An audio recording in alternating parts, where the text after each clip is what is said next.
Fine Networking podcast promotes successful business experts. I'm Tom Riak, known as the King of Networking, connecting people throughout the world from my podcast studio in Brazil. Joining us today from Vancouver, Canada, is Devon O'Brien Ash, co-founder of Social Fluency, a social fluency and relationship expert. Social fluency is about giving people the how. So Devon, why is our social life so important to happiness? That's a great question. And it's also such a integral part of what makes us human. You know, the edge that we have over the rest of the animal kingdom is our social ability, is our communication ability. If you put me out in the wild, you know, I'm not going to last very long. I'll drink the wrong water or, you know, eat a berry I shouldn't eat and I'll be done. So the only way that we survive is through connection, either education or tools or any of these things that require communication. That's how we evolved to be the apex predator on Earth. And so we're wired evolutionarily to crave human connection, to crave community, to crave that feeling of interconnectedness. That's like that kind of tribal need that we have. And on top of that comes a desire to mate really effectively and to find a partner that you could raise a healthy child with, because that's your genetic line kind of moving into the future. So the sustainability of humankind. 100%. Exactly. It's the only way this thing works. Right. So if you don't have that kind of chemical desire within you, that's like these different like synapses and these different things firing within your body that are saying, go towards that thing. Mm-hmm. You know, when you feel lonely, that feeling of loneliness it's an evolutionary push to get you to reach out and kind of like, clasp hands with a fellow member of your tribe. So, you know, a lot of the people that I work with are people who are lonely, people who feel disconnected, feel, you know, well, to be fair, a lot of them are actually very highly effective people in all other areas of their life. They just don't feel like they've really dialed in their ability to have agency over their connections and be able to say, oh, I want to connect with that person right there. That's the one. Not just, you know, oh, I got lucky and this person decided to connect with me, or I got introduced through a friend. And so really giving people autonomy and kind of control over how they build their network is the essence of social fluency. Now, I agree with you. What I see from my experience talking exactly about that, the evolution of humankind, it seems to be the higher the ladder some of these persons take the step, the fewer connections they have. And I say that with corporate leaders, you know, they seem to be, the higher they climb, the less networking they actually do. They become a systematic whatever. Yeah, I mean, I would probably argue that the highest level people are networking with a small, like, I think the air just gets kind of thinner up there. So you don't have as many people to network with. I've worked with a lot of, you know, I've taught at Google and I've taught at Deloitte and I've taught at YouTube and a bunch of tech companies. And I've worked with a bunch of entrepreneurs in my 16-year career here.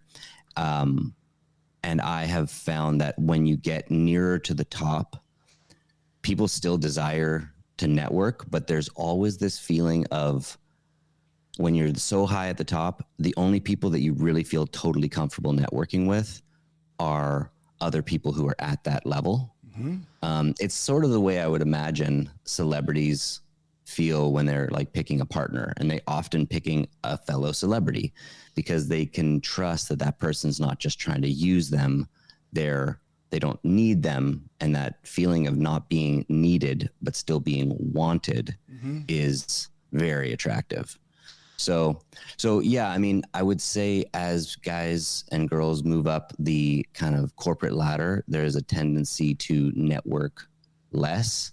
But when you do network, it's higher leverage because you're talking to another CEO of a huge company, and you can kind of move more weight when you're networking at that level. But to real people, it's at our level.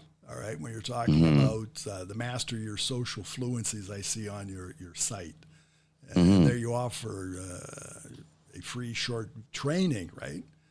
That's right. Yeah. Confidence signals, really to elevate your charm and presence. But that's for everybody. Yeah.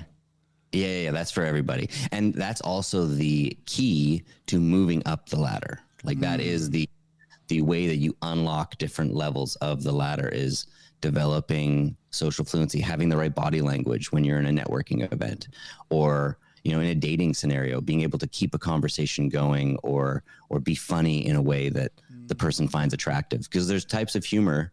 Humor is a big thing of what we teach because it's such an important piece of building rapport and feeling connected. And there's certain kinds of humor that make you look like a dancing monkey. And there's certain kind of humor that make you look like a silverback gorilla with a kind of a wry smile. So we want to be the latter. We want to be more in the range of a relaxed, confident sense of humor. And so there's all these little nuances that, people will just say, oh, if you're just funny, then, you'll do great. Well, no, not exactly. You need to be the right kind of funny. Or if you just have open body language, well, not exactly just open body language. There's a way to angle your body that lets people know that, you're non-threatening. So it's not one thing. It's not one thing. And I think that's where people get in trouble is they think, oh, I'll just read this book or I'll watch this YouTube video. And what it really requires is a in-depth, personalized adjustment because everyone's coming in at a different angle and where everyone's perfect self-expression of confidence is in a different place. And so a big part of what I hope that, anyone who's listening to this now might want to do is jump on a short call with me because the short call is really where I can adjust, I can give feedback, I can tweak someone's expression. I can feel it and then they'll feel it.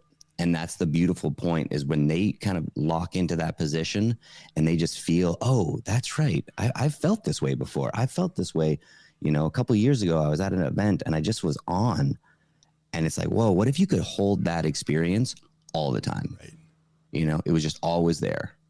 And that's really what social fluency is about, is making it a fluency that is just, it's not something you have to turn on. It's just something that's there all the time. It's just not a box that you just plug and play. And I could say discover how to look confident even when you feel nervous. And I think that's the majority of everybody. We always feel nervous. Absolutely. So that's the starter. So how to look confident when you really feel nervous. And here's the problem is the advice that we've always been told is just be yourself. Right. Just be yourself. Just be yourself. And it's, that's really sweet and good advice. Truly, if you could genuinely be your most confident self all the time, that's great. But the problem is if you feel nervous and you feel like throwing up in your mouth, then being yourself is not a good look. No, but I can see what you do and how you do it. And most of us are feeling nervous. So the feeling part, the touchy, huggy part, I think is really essential because modern life has shown us that we've become less that.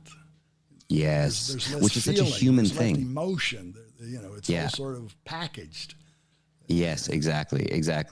And it's all restrained. There's a lot of restraint happening that is, I think, especially for children, which is an area like I speak at high schools as well. And that's an area where I'm quite worried about the future generations, to be frank. They're all on their phones all the time and they're all losing this innate skill of real world connection. And so, we'll see what the next 30 years looks like, but I feel like it's going to be more of them will be watching and listening to you.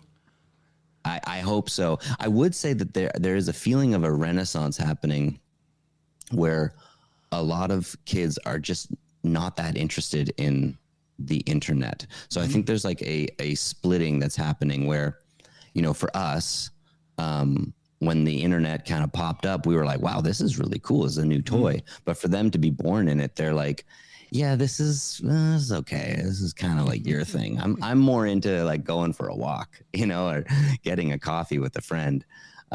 So I think, I'd like to believe that there is a wave moving into the future where the younger generation has a curiosity about the old school Well, I human agree connection. with you on that because we've learned from where we are and where we've gotten to.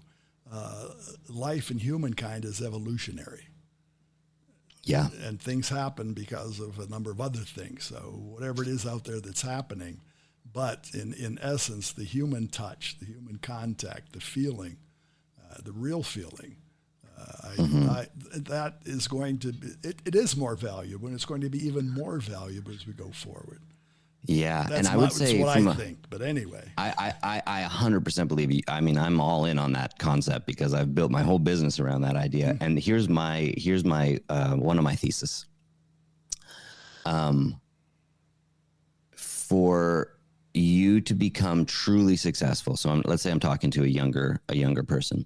For you to become truly successful, you need to be able to bridge communication with the older generation, right. My generation, your generation. Right. And we need to, younger people need to be able to reach up to us and say, hey, I want to be mentored. I want to be a part of your company. I want to, support what your vision is.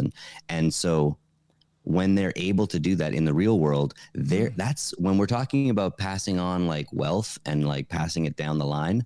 Would I rather pass it to some person I've only met through, emails, or someone that has sat down with me and had a coffee and I go, okay, I like this person. I want to see them succeed. So I would say, you get the good resume, awesome. But can you show up in the real world, right. and wow people and show? And here's the thing: is you don't need to be like the boldest, biggest, wildest person. You can carry yourself with a quiet confidence, but that is communicated through pace and through assertiveness and through body language. And people in our generation, your generation, my generation, are going to say, wow, there's one. There's one. There's one. Let's foster that relationship. Well, what I say in any generation, your smile is your best handshake. So Beautiful. If we can come across with that, Yeah. demonstrate some type of empathy. But anyway, that's another whole podcast. That is a good one, though. But Devon, how can our listeners find you? Yeah, I mean, the easiest way would be to go to socialfluency.com. There you'll find a few different kind of avenues they can take. You mentioned one called Confidence Signals, and that's a short kind of 20-minute long kind of like rapid fire training. And then I've got a longer form that's about 9 videos, and it ends up being several hours of training. And that's also, both of those are free.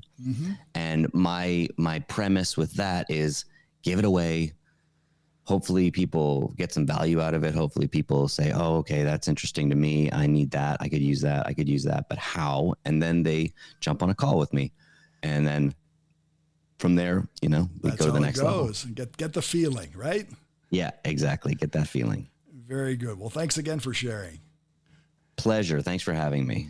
And again, for our listeners, it's Devon, Devon, O'Brien, Obrien, the last name Ash, ASH. You find him on LinkedIn, TikTok, and socialfluency.com. Socialfluency.com. Cafe Networking is brought to us by Focus MI Market Intelligence, an agricultural market research specialist in Brazil. More information at focusmi.com. Talk to Tom, talk to the world. Thanks for listening. Till the next time here at Cafe and Networking Podcast.